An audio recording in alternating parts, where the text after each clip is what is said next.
Well, hello, Holy Spirit.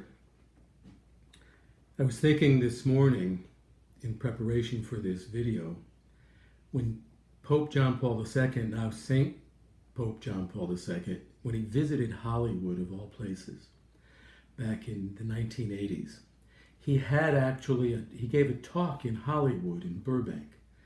And in front of all of the entertainment people who were there, not the big names, kind of the mid-level names, in front of all of the entertainment people there, he said, at the end of the day, you have to look in the mirror and say, what did I do today in my work that helped build up and not tear down the human person? You could imagine their eyes were spinning around, their heads were blowing off their necks. That was a question for Hollywood, but it's a legitimate question for us too. When you look in the mirror at the end of the day, today, tomorrow, what did I do to build up the human person and not tear it down? I'm thinking of one thing in particular.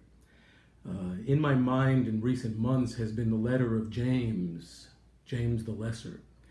And he says very powerfully that the tongue is the smallest member of the body, and yet it causes the greatest trouble, or can give the greatest joy. So maybe just taking John Paul II's idea to our speech. In my speech every day, do I lift up and not tear down the human person? It may be saying difficult things that lifts a person up, a moral thing, a virtuous thing, a holy thing, or an encouraging thing. But what a great phrase to have in our minds at the end of each day. How did I not tear down but build up the human person? Praise be Jesus Christ.